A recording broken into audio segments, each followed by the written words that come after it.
আমার ছেলের সঙ্গে এই সংসারটা করবে কিনা তাও জানো না। তুমি বৌমা খাচ্ছ না কেন? খাও, লজ্জার কিছু নেই। চুপচাপ বসে থাকো, কিছু খাও। এত করে সবাই যখন বলছো খাও না মা। সবাই বলছে বড়রা খাচ্ছ না, খাও। চাচা প্লিজ আমাকে খাওয়া নিয়ে জোর করবেন না, আমার খেতে ইচ্ছে করছে না। কেন, কি হয়েছে সামিয়া? দেখেন আমি যে আপনাদের সাথে একসাথে বসে হাসি মুখে ব্রেকফাস্ট করব, সেই মন মানসিকতা আমার এখন নেই। আমি একটা কথা কনফিউজ করতে চাই।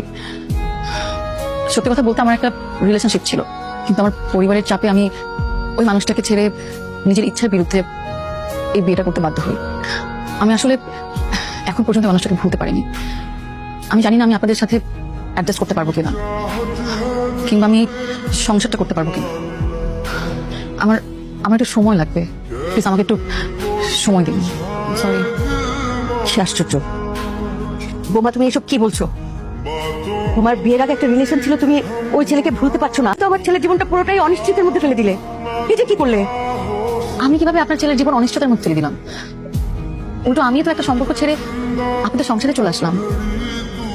আপনাদের তো আমাকে সান্ত্বনা দেওয়া উচিত। কি বলো তুমি সামিয়া? যে মেয়ে বিয়ের পরে তার অতীত ভুলতে পারে না, সে সংসার করবে কি করে? আচ্ছা, তুমি কি সংসারটা করতে এসেছো নাকি ভাঙতে? মিস্ট্রিয়াস, তুমি একটা মিস্ট্রিয়াস ক্যারেক্টার। এরকম মেয়ে আমি বাপের জন্মে দেখিনি। মানে তুমি আমার এত সৎ একটা ছেলে, নীতিবান একটা ছেলে, তাকে খুব সুন্দর প্রতিদান দিচ্ছ না? আমার ছেলে দোষটা কোথায়? আরে তোমার বিয়ের আগে হাজারটা ছেলের সাথে রিলেশন থাকতে পারে, তাতে আমাদের কিচ্ছু আসে যায় না, কিন্তু তোমার বেঁচে শুনে আমার ছেলের জীবনটাই কেন খেতে হলো?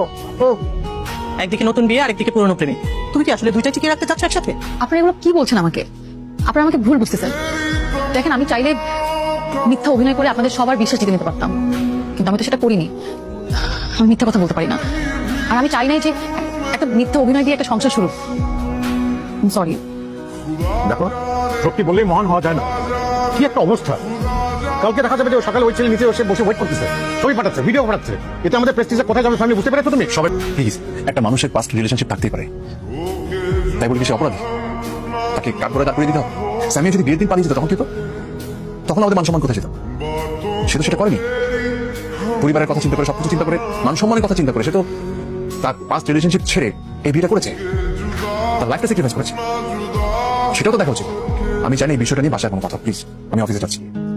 রিয়াল শোন, আমার তো তোকে রীতিমতন ওই যে সিনেমাটা হাম দিল দে চুকে সনম, সেই সিনেমার হিরো কি যেন অজয় দেবগনের মতো লাগছে। তুই এখন কি করবি?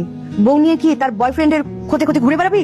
ঘুরে তার বয়ফ্রেন্ডকে খুঁজে তার হাতে তুলে দিয়ে আয়, যা। আচ্ছা ঠিক আছে, হয়েছে তোমার কথা শেষ। বাবা যাও, তুমি তোমার রুমে যাও। যাও। স্যার, আপনি যে হ্যান্ডসাম, যে সুন্দর, নিশ্চয় মুড একদম পরিবর্তন পেয়েছে, তাই না স্যার?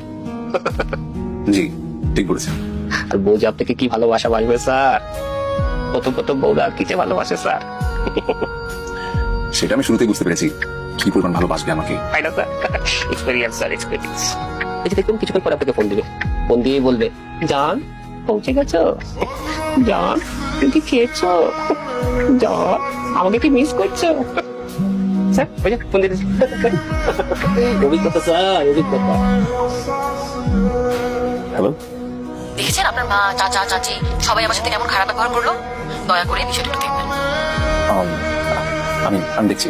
জি, একটু ভালোভাবেই দেখবেন, তা না হলে এরপর কিন্তু আমি মেজাজ হারিয়ে চাঁদা করে বসবো।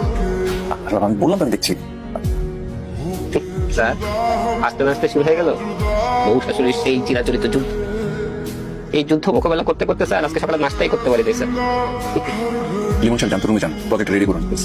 স্যার একটু সময় দিবেন, আপনি অভ্যস্ত হয়ে যাবেন। ভয় পাবেন না স্যার, আল্লাহ ভরসা।